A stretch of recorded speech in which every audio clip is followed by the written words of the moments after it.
You're listening to WCAT Radio, your home for authentic Catholic programming. Welcome. My name is Frank Ambrosio. I'm the co-director of the My Dante project at Georgetown University. It's my great pleasure today to welcome you to a reading of Inferno, the first canticle of Dante's Divine Comedy. It's voiced by Danny Fitzpatrick, and he's reading his own translation of the poem, which he recently completed in commemoration of the 700th anniversary of Dante's death in 1321. Poetry is meant to be spoken and heard.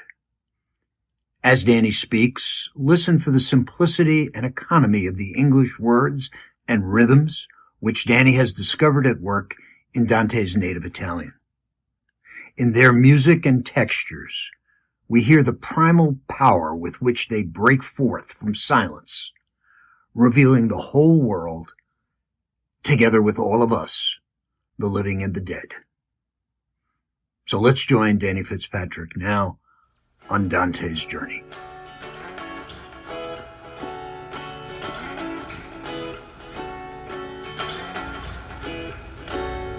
Hello and welcome back to the Dante in a Year podcast. My name is Danny Fitzpatrick.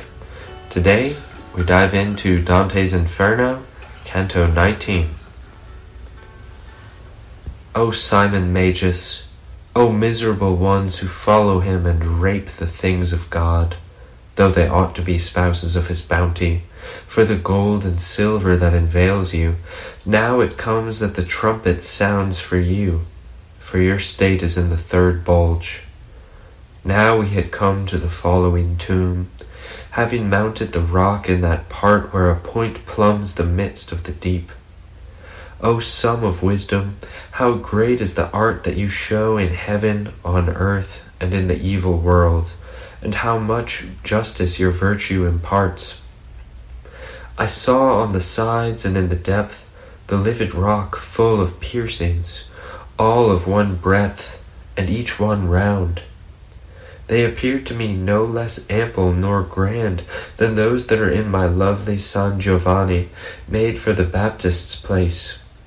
The one of these, not many years past, I ruptured for one nearly drowned, and let this be the seal that disabuses every man. Out of each mouth rose up the feet of a sinner, and all the legs up to the thick, and the rest stayed in. Both souls of each one were aflame, so that the joints jerked about so hard that they'd have split twisted strands of cord. As the flame moves only on the very skin of oiled things, so did these go from heel to toe. Who is that, master, who so excruciated writhes more than his consorts, I said, and who sucks up redder flames?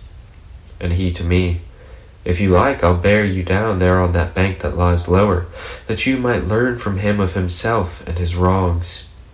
And I, what pleases you is beautiful to me. You are my lord. You know I'll not part from your will, and you know when I keep quiet. So we came to the fourth margin. We turned and descended to the tired hand down into a deep punctured artery. The good master still did not displace me from his hip until he'd borne me to the broken place of that one complaining with his shanks. Oh, whatever you are that holds yourself below, sad soul made like a shovel, I began to say. If you can, give your remarks. I stayed as the brother that confesses the perfidious assassin who, once he's fixed there, recalls him to staunch his death. And he shrieked, Are you already right here? Are you right here already, Boniface? The script deceived me by quite a few years. Are you so soon sated of that you had, for which you feared not to tear up the beautiful lady with deceit, and then to mutilate her? So I was made as those that stand, and for not understanding what's said to them, though scorned, don't know what to respond. So Virgil said, Tell him now, I am not he, not the one you believe me to be. And I responded as was given me. At that the spirit's feet shot every way, Then, sighing and with a voice of complaint, he said to me, "What do you request of me? If you so wish to know who I was, that you came down from the bank, know that I was vested with the great mantle. And truly I was son of the she-bear, so desirous to advance the cubs, that I stuffed my purse above as you see me stuffed here. Below my head are drawn the others who preceded me in simony, flattened into the fissures in the stone. I too will be crushed when that other comes that I believed you to be, when I made my sudden demand. But already it's been more time my feet have cooked and that I've been upside down than he'll be planted with roasting feet. For after him will come one of fouler works, placing truth far off, a shepherd without law, such that he will come to cover both him and me. He will be a new Jason, of whom we read in Maccabees. And as his king softened that one, so shall the French king be to him." I don't know if I was then too foolish, as I replied to him in this measure. "Now tell me, how much treasure did our Lord wish of St. Peter before he placed the keys at his mercy? Certainly he asked nothing, if not, 'Come after me.' Neither Peter nor the others took up from Matthias gold or silver when he was chosen for the place that the guilty spirit lost. So stay, for you are well punished, and guard well the ill-gathered money that made you so ardent against Charles. And were it not that I'm still forbidden by reverence of those highest keys that you held in the happy life, I would use words yet more grave, for your avarice saddens the world, trampling the good and uplifting the depraved. Shepherds of your sort occurred to the evangelist when he saw her who sits upon the waters fornicating with kings, that one who was born with 7 heads and had her argument of the 10 horns, while virtue pleased her husband. You have made yourselves a god of gold and silver, and how are you other than the idolaters, if not that they pray to one, while you worship 100?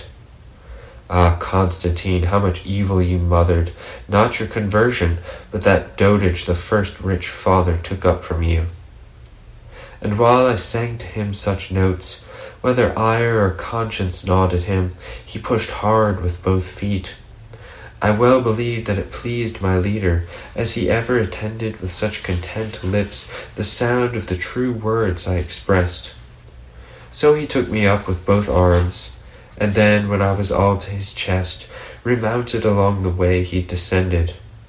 Nor was he tired of having me upon himself, but bore me over the height of the arch that cuts from the 4th to the 5th margin. Here he softly disposed his cargo, softly for the rude, steep rock that would have made hard crossing for the goats. There another valley was opened to me. Thanks for joining me for another episode of the Dante in a Year podcast. See you next week for Dante's Inferno, Canto 20.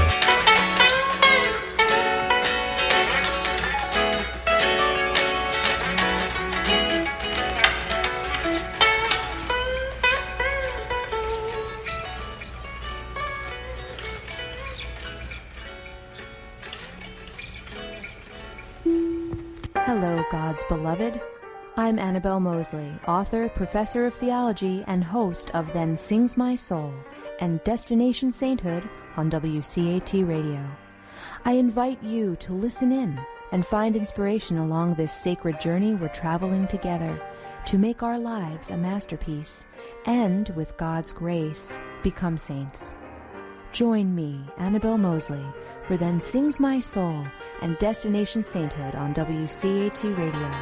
God bless you. Remember, you're never alone. God is always with you.